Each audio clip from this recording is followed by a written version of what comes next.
군대 가보지 않은 사람들은 군사훈련하면 논산훈련소 같은 곳에서 하는 기초훈련만 알고 있겠지만 실제로는 그 뒤에 이어지는 후반기 교육이란 것이 있습니다. 즉 군인으로서 일단 가장 기본적인 훈련이 끝나면 이제 각자의 병과에 따른 특기 교육이나 혹은 자기가 배치된 부대에서만 실시하는 특별한 전술 훈련을 받게 되는 것입니다.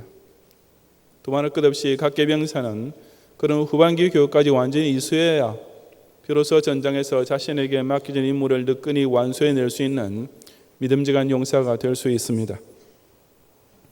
우리는 지난 주일에 다윗의 부하들이 하나님 말씀에 절대 순종하고 기름 부음 받은 하나님 종을 지극히 존중하는 두 가지 기초 훈련을 받는 장면을 보았습니다. 그것만 해도 처음에 오합지졸에 불과했던 사백인들이 제법 용사처럼 성장하게 되었지만 다윗의 훈련은 거기서 그치지 않았습니다. 오늘 살펴볼 본문에서 다윗은 세상의 다른 그 어떤 왕이나 사령관도 하지 못했던 아주 특수한 훈련을 통해 자기 부하들을 그야말로 최고 수준의 정의 용사로 끌어올리고 있는 장면을 보게 됩니다.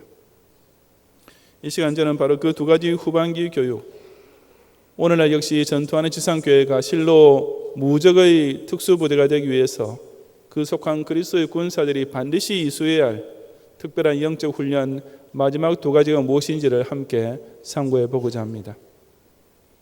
셋째로 신앙의 용사는 자기네끼리 나누어 먹느라고 싸우지 말고 교회 밖으로 나누어 주는 일에 완전 숙달되어야 합니다. 사무엘상 30장 18절부터 25절까지 함께 봉독하겠습니다. 다윗이 아말렉 사람을 취하였던 모든 것을 도로 찾고 그 두 아내를 구원하였고 그들이 탈취하였던 것 곧 무리의 자녀들이나 빼앗겼던 것의 대소를 물론하고 아무것도 잃은 것 없이 다윗이 도로 찾아왔고 또 양떼와 소떼를 다 탈취하였더니 무리가 그 가축 앞에 몰고 가며 가로되 이는 다윗의 탈취한 것이라 하였더라. 다윗이 이왕에 피곤하여 능히 자기를 따르지 못하므로 보솔신에 머물기 한 200인에게 오매 그들이 다윗과 그와 함께한 백성을 영접하러 나온지라. 다윗이 그 백성에 이르러 문안하매 다윗과 함께 갔던 자 중에 악한 자와 비류들이 다 가로되 그들이 우리와 함께 가지 아니하였은즉 우리가 도로 찾은 물건은 무엇이든지 그들에게 주지 말고 각 사람의 처자만 주어서 데리고 떠나게 하라 하는지라.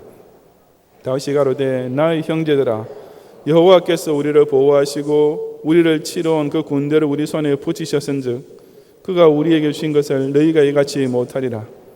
이 일에 누가 너희를 듣겠느냐. 전장에 내려갔던 자의 분깃이나 소유물 곁에 머무는 자의 분깃이 일반일지니 같이 분배할 것이니라 하고 그날부터 다윗이 이것으로 이스라엘의 율례와 규례를 삼았더니 오늘까지 이르니라. 아멘. 다윗과 그의 부하들이 아말렉과 전쟁을 하게 되었을 즈음에는 처음의 400명에서 이제 600명으로 그 숫자가 조금 불어나 있었습니다. 아말렉군과의 전투에서 승리를 거둔 후 도주하는 적군들을 쫓아가던 중에 다윗은 자기 부대를 둘로 나누었습니다. 좀 힘이 약해서 이미 기진맥진한 200인은 뒤에 남아서 탈취한 전리품을 지키게 했습니다. 그리고 나머지 400인을 이끌고 부솔 시내를 건너 계속 추격하여 적군을 완전히 섬멸한 후에 추가 전리품을 가지고 돌아왔던 것입니다. 바로 그때 한 가지 문제가 야기되었습니다.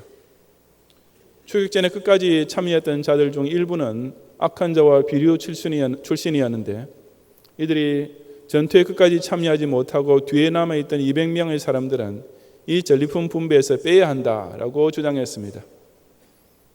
자기들은 목숨을 건 전장에 더 오래 있었고 다른 200명은 편히 앉아 쉬고 있었으니 이것 역시 지극히 당연한 논리요 마땅한 요구라고 볼 수 있었습니다.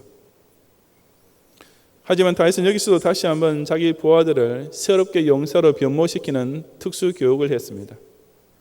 바로 23절에 나온 대로 이 모든 것은 누가 더 잘해서가 아니라 오로지 하나님께서 우리에게 주신 것이니 우리 모두 다 똑같이 나눠야 한다라고 가르쳤던 것입니다. 하나님께서 선하게 인도하시는 일을 위해 충성하고 있는 용사라면 내가 남보다 이것을 좀 더 잘했으니 더 공이 크다라는 식으로 자랑하는 자세는 깨끗이 버려야 한다고 훈련시켰던 것입니다. 그 대신에 다윗이 무엇을 했습니까? 이어지는 26절 이하 30절까지 함께 봉독하겠습니다.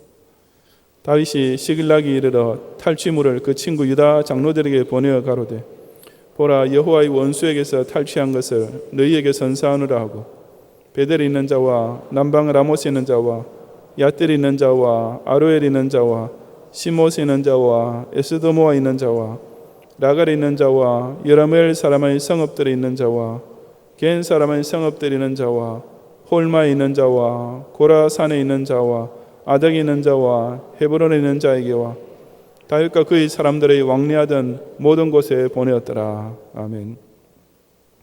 다윗은 그 전리품을 오히려 유다 백성에게까지 골고루 나누어 주었습니다. 지금 자기네야말로 정말이지 쌀 한 톨 동전 한 랩이 아쉬운 형편인데도 불구하고 그 어렵게 얻은 재물을 오히려 남들에게까지 나누어 주었던 것입니다. 왕으로 즉위한 후라면 모르겠지만 다윗은 아직도 쫓기는 신세에 있었습니다. 또 유다 백성에게 무엇을 하사해 주는 일은 당연히 사울 왕이 먼저 해야 할 일이 아니겠습니까? 그런데도 다윗은 당연히 자기네가 급하게 써야 할 그 전리품들을 전형뚱하게도 담 넘어 이웃에게까지 그냥 주어버렸던 것입니다. 하지만 이것이야말로 참 멋있는 부하 교육이 아니었겠습니까? 그저 자기네들끼리 돌려먹고 나누어 먹기만 하면 그 무리는 장차 이스라엘의 정권을 잡게 되기는커녕 잡류 수준에서 결코 벗어나지 못할 것을 다윗은 잘 알고 있었던 것입니다. 다윗의 그런 수준 높은 특수훈련 때문에 이전에는 악한 자와 비류, 즉 전과자나 뒷골목 깡패 출신에 불과했던 사람들이 비로소 그 이름도 찬란한 용사로 변모되어 갈 수 있었던 것입니다. 이 역시 우리가 교회 생활에서 꼭 배우고 익혀야 할 훈련 과정입니다. 교회가 좀 자라게 되고 힘을 얻게 되었는데도 자기 교회가 받은 복을 자기 교회 안에서만 나누어 먹는 버릇을 여전히 버리지 못하는 교원들이 있습니다.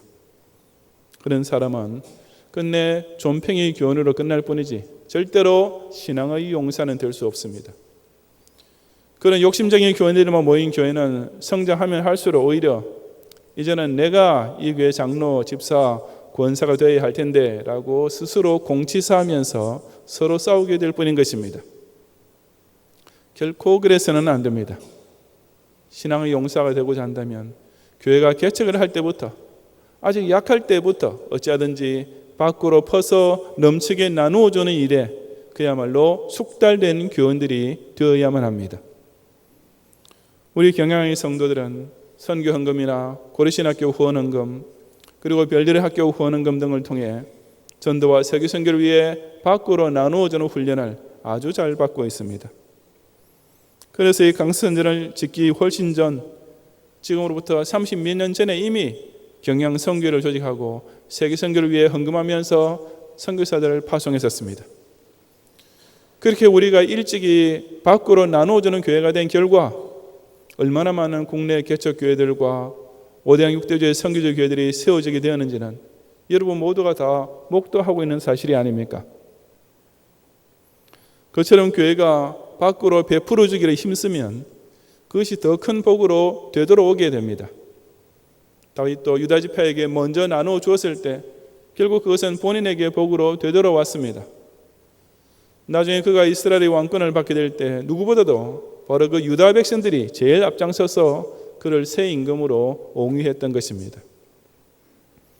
그래서 사도행전 20장 35절에 기록된 대로 예수님께서도 주는 것이 받는 것보다 복이 있다라고 말씀하신 것이 아니겠습니까?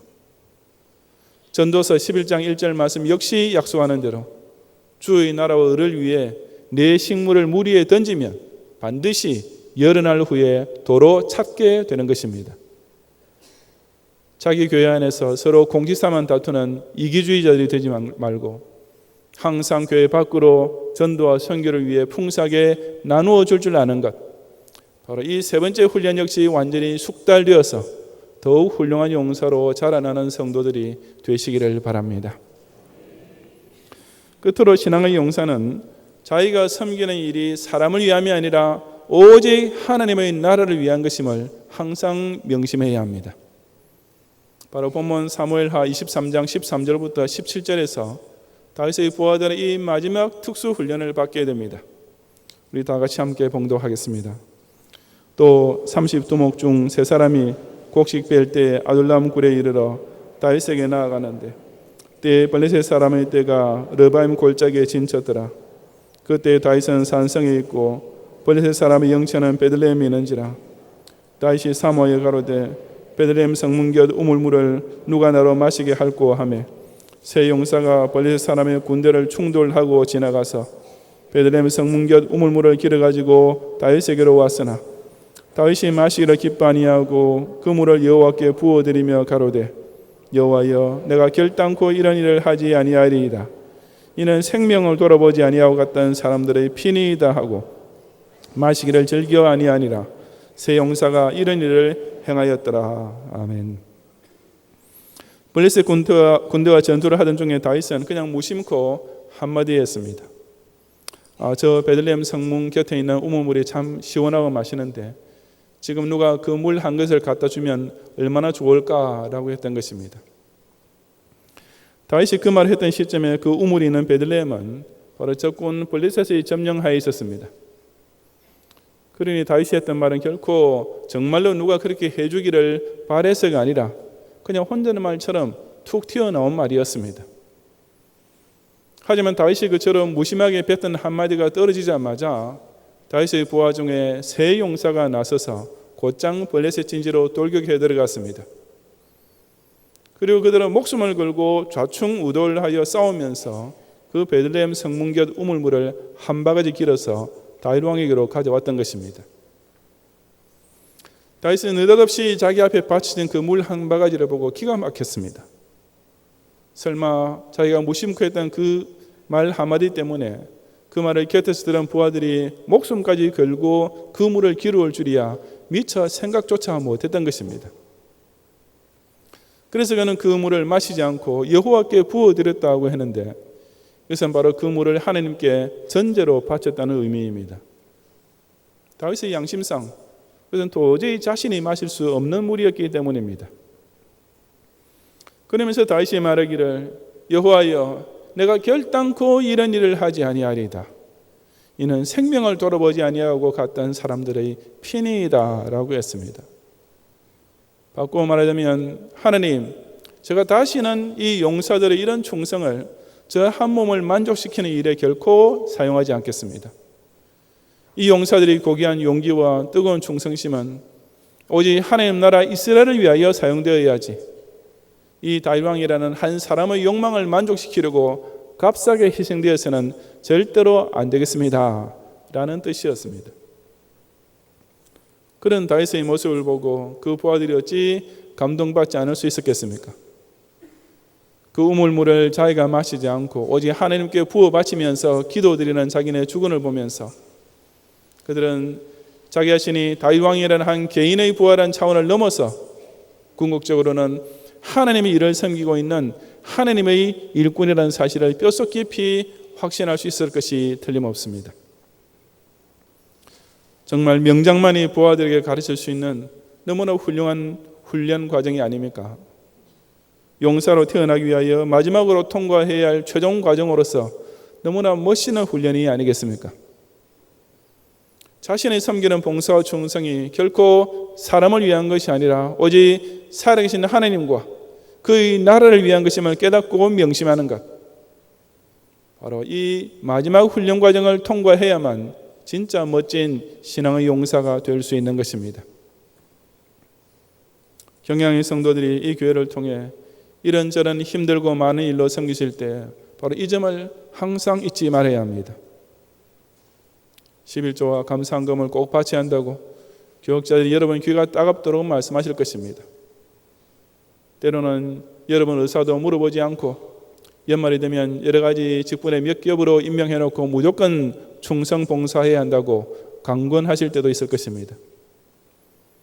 만약 이 모든 것들이 석기현 목사는 한 사람을 좋게 하기 위한 일이라면 그야말로 당장 집어치워야 할 것들이 아니겠습니까? 하지만 여러분이 섬기는 또 섬겨야 할 일들은 결코 아무개 목사라는 한 사람을 위한 것이 결코 아닙니다. 여러분이 교회에서 임명받고 충성하는 모든 봉사들은 단 하나도 빠짐없이 오직 살아계신 하나님과 그의 영광스러운 천년 왕국을 위하여 섬기는 일인 것을 꼭 깨달으시기 바랍니다. 목사가 하는 일은 그저 그 물을 여호와께 부어드리는 것일 뿐입니다. 즉 목사는 여러분의 생명을 관자와 같이 하나님께 부어 바치도록 가르치고 권면하며 지도하고 명령할 뿐입니다. 그처럼 여러분의 땀과 눈물을, 여러분의 시간과 힘을, 여러분의 봉사와 헌금을 어찌하든지 하나님의 제단 위에 온전한 제물로 올려놓는 것만이 바로 목사가 받은 사명인 것입니다. 경양교회에서 그야말로 전설처럼 흘러 전해오는 유명한 실화가 있습니다. 이름하여 곰탕 사건인데 지금은 대부분 은퇴 장로님들이 되신 경양교회 초대 장로님들 세대에서 벌어졌던 일입니다. 그분들은 불과 30대의 젊은 나이에 장로로 장립을 받자마자 그야말로 몸살 나도록 교회를 섬겨야만 했습니다.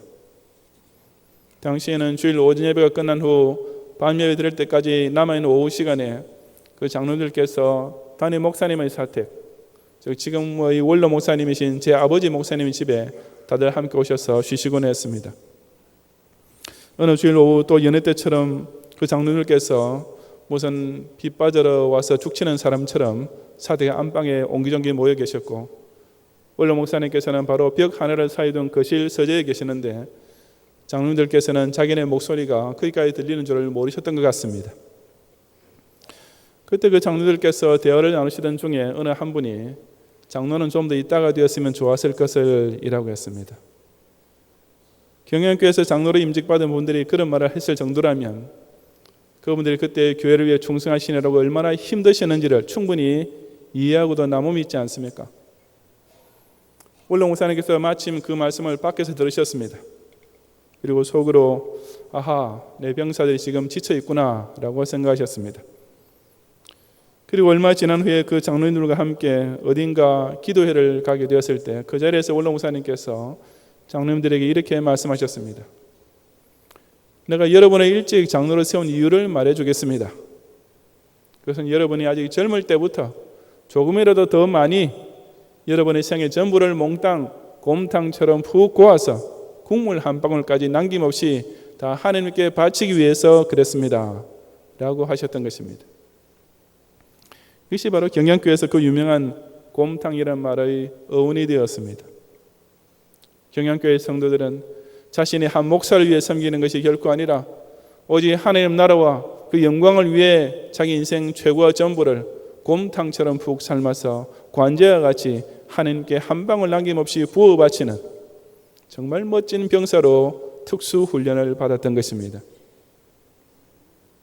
경양 2대 장로님들과 성도님들 역시 바로 이 마지막 훈련을 꼭 이수해야 합니다. 여러분의 땀과 눈물, 여러분의 사랑과 정성, 여러분의 희생과 충성은 조금이라도 석기현 목사라는 사람을 위해서 있는 것이 아닙니다. 그 모든 것은 오로지 저 위에 계신 우리의 진짜 대장이시요 왕중의 왕이신 예수 그리스도를 위해 실로 아름답고 멋있고 가치 있게 사용되고 있을 뿐임을 깨닫고 끝까지 죽도록 충성하는 최고의 용사들이 되시기를 바랍니다. 성도 여러분, 다윗은 참으로 훌륭하게 그의 부하들을 훈련시키지 않았습니까? 이런 4가지 특수 훈련들을 거치면서 그들은 비로소 용사로 탈바꿈할 수 있었습니다. 그런데 한 가지 기가 막히는 사실이 있습니다. 바로 이 용사들의 원래 모습입니다. 사무엘상 22장 1절과 2절에 다윗이 막 도망자 생활을 시작하게 되었을 때 형편을 기록하기를 다윗이 그곳을 떠나 아둘람 굴로 도망하며 그 형제와 아비의 온 집이 듣고는 그리로 내려가서 그에게 이르렀고 환난당한 모든 자와 빚진 자와 마음이 원통한 자가 또 그에게로 모였고 그는 그 장관이 되었는데 그와 함께한 자가 400명가량이었더라고 했습니다. 다윗에게 제일 처음에 모여들었던, 그리고 나중에는 오늘 본문 사무엘하 23장에 기록된 대로 그 이름도 찬란한 용사들이 되었던 그들은 원래 용사와는 너무나 거리가 먼 사람들이었습니다. 장차 이스라엘 왕이 되기 위해 기름 부음 받았다는 그거 하나만 가지고 있던 다윗에게 부하가 되겠다고 찾아온 사람들은 모조리 문지아들 뿐이었습니다. 가출한 사람, 뒷골목 깡패, 부도나서 도망치는 사람, 전과자, 자기 인생 앞가림조차 할 수 없는 무능력자, 이런 사람들만 있었을 뿐, 그 중에 육군 사관학교 생도나 서울대학교 졸업생이나 사법고시 합격자나 대접을 이했다는 단 한 명도 없었던 것입니다. 다윗은 바로 그런 사람들의 장관이 되었습니다. 하지만 말이 좋아 장관이지 그 얼마나 골치 아픈 장관 자리였겠습니까? 장차 이스라엘 왕국 건설 어쩌고 하면서 꿈 하나는 정말 야무지게 가지고 시작했는데 자기 밑에 모였던 인생들이 다 그 모양 그 꼴이었으니 얼마나 한심했겠습니까? 누가 이 문제아 집단에서 장래의 대통령 비서실장, 참모총장, 장관, 특전사령관, 서울시장이 나올 수 있으리라고 상상이나 했겠습니까? 하지만 그런 기적이 실제로 이루어졌습니다. 바로 오늘 본문 사무엘상 23장 8절부터 23절의 말씀이 그 증거입니다. 그것은 오로지 그들이 이 4단계 특수훈련 과정을 거쳤기 때문이었습니다. 말씀 순종, 교역자 존중, 밖으로 나누어주는 법, 그리고 오직 하나님의 나라와 그 영광을 위하여라는 이 네 가지 훈련 과정을 거치면서 그 문제아들이 결국은 용사로 거듭나게 되었던 것입니다. 여러분이 교회에 나올 때 제일 처음 나오게 됐을 때의 모습은 어땠습니까? 다 모범적인 신자고 다 유능한 일꾼이고 다 장래성이 촉망되는 성도였습니까? 그렇지는 않았을 것입니다. 고린도전서 1장 26절에 형제들아 너희를 부르심을 보라. 육체를 따라 지혜 있는 자가 많지 아니하며 능한 자가 많지 아니하며 문벌 좋은 자가 많지 아니하도다 라고 말씀하고 있습니다. 우리 역시 모두 다 처음 교회에 나왔을 때는 솔직히 다 별 볼 일 없는 인생이었습니다. 너나 할 것 없이 영적 문제아들이었고 모두 다 목사 보기에는 골치 아픈 교인일 뿐이었던 것입니다. 솔직히 그렇지 않습니까? 여러분이나 저나 다 예수님 믿기 전에는 그저 잡류에 불과했습니다. 다 세상살이 이리저리 부딪히면서 상처투성이뿐인 인생을 가지고 두 손 들고 예수님 앞에 나오게 된 자들이 아니었습니까? 하지만 그런 우리들 역시 이런 신앙의 특수훈련만 제대로 받으면 다 용사가 될 수 있습니다. 환난당한 자, 빚진 자, 마음이 원통한 자, 아니 악한 자와 비류에 불과했던 우리가 자기 목숨을 돌아보지 아니하고 적군과 좌충우돌하며 싸우는 용사로 바뀔 수 있는 것입니다. 성경 말씀 명령에 무조건 순종하는 용사, 주의 종을 지극히 존중하고 대접할 줄 아는 용사, 교회 밖으로 나누어주기에 더 힘쓰는 용사, 자신의 충성이 오직 우리의 대장 예수 그리스도와 그의 나라를 위하여 사용되고 있음을 명심하는 용사, 우리 경량의 모든 성도들이처럼 하나님의 구속사에서 그 이름이 별같이 빛나는 그리스도의 용사로 계속 연전연승하시기를 주님 이름으로 축원합니다.